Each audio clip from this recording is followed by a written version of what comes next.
We can move to the next speaker, Ivan Cherrez from Ecuador, that will provide a speech concerning the relationship between sleep disorders and lower hours disease.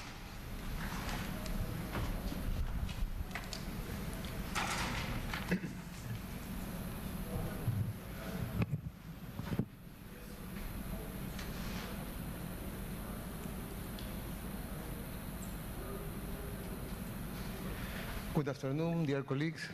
First of all, I want to thank the organizer for inviting me to this important meeting. And when I received the invitation, I was really astonished, and my wife took me a picture. And to start with, I would like to emphasize the necessity of reminding how sleep has effect on respiration. Sleep has a negative impact on respiration, which has the overall impact of producing hypoventilation, hypoxemia and hypercapnia. During a stable sleep, minute ventilation is reduced due to the loss of wakefulness drive to breathe. And also we have alteration in chemoreceptor sensitivity, respiratory muscle contraction, and lung mechanisms, such as, for example, a lung volume. Fall in lung volume at the sleep onset may be a factor contributing of pharyngeal collapse. On the other hand, an expiratory lung volume is an important factor to be considered because when it increases, it can stabilize the upper airway, and whereas reduction can pharynx more prone to collapse. Parenchymal tetany may also be a valuable factor for the lower airway, since fluctuation in transpulmonary pressure may influence on bronchoreactivity. And finally, obesity may alteration in lung volume. Obesity produces alteration in lung volume, particularly in expiratory lung volume and functional residual capacity. Obesity leads a rapid and shallow breathing pattern that occurs near to closing volume, thus causing a reduction in airway diameter, in addition increased airway hyperresponsiveness, and also alters the smooth muscle structure and function. Remember, please, that when we talk about the sleep physiologic, chemosensitivity is blunted, especially REM, upper airway resistance goes up, and expiratory lung volume goes down, and obesity reduces expiratory reserve volume and makes EELV closer to residual volume. So far we have talked about the relation between normal sleep and respiration. However, it's necessary to look into the relation between sleep and lower airway disease. When analyzing the international classification of diseases, we can find a sleep-related hypoventilation hypoxemic syndrome due to lower airway obstruction and restriction, such as, for example, chronic obstructive pulmonary disease, asthma, obesity. Therefore, under this point of view, we are going to analyze the clinic and pathophysiology of the sleep in relation of this disease.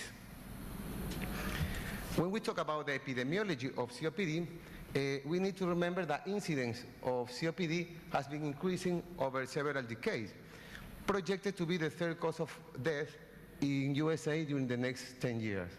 Patients with COPD have a normal alteration in ventilation that doesn't change. They may be due to several factors, such as, for example, alteration in oxyhemoglobin dissociation curve. We have alteration, increase in airway resistance, and we have ventilation perfusion mismatching, and unfavorable mechanical position due to upper inflation. And it's necessary to look that the COPD is associated with development of pulmonary systemic inflammation and oxidative stress due to or has a response to hypoxia. This mechanism results in endothelial diffusions and increase the probability to develop cardiovascular disease, because in COPD is also associated with increase of sympathetic nervous systemic activation and connective tissue degradation. These combined mechanisms may induce the development of cardiovascular disease.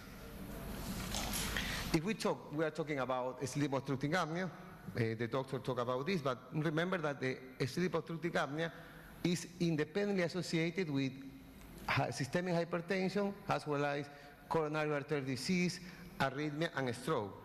Data from Wisconsin cohort study indicate a higher all-cause and cardiovascular mortality in severe OSA.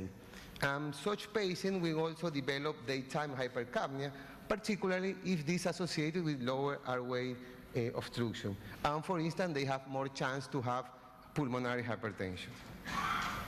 We don't know what is the exactly prevalence in OSA in Latin America, but I would like to mention who is the prevalence of sleep-related symptoms in 5 cities from Latin America.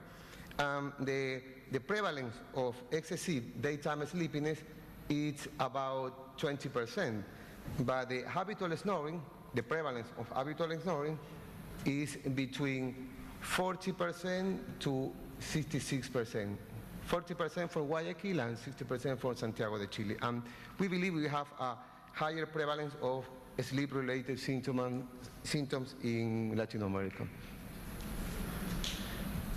The intermittent hypoxia and sleep fragmentation associated with obstructive apnea result in a variety of responses, including systemic inflammation, oxidative stress, increase of sympathetic activation, and metabolic dysregulation.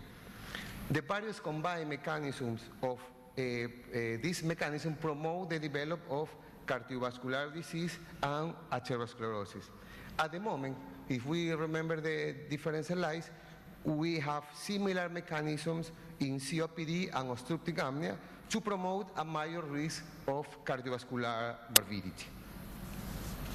We are talking about systemic inflammation, which produces increase of cytokines, but the Cinderella of this cytokine is nuclear factor kappa B, which is a master regulator of inflammatory gene expression and regulates cytokines such as TNF, interleukin H, which contribute to atherosclerosis and bronchial inflammation. And remember that in intermittent hypoxia lead to preferential activation of nuclear factor kappa B. Now, overlapping this molecular pathway of systemic inflammation in COPD and obstructive apnea, it's possible to identify areas where exists evidence of inflammatory pathway common to each disorder. If we look at this slide, we look at different common cytokines to influence to increase the development of cardiovascular disease. There are different factors to contribute why a patient with COPD may be predisposed to obstructive apnea.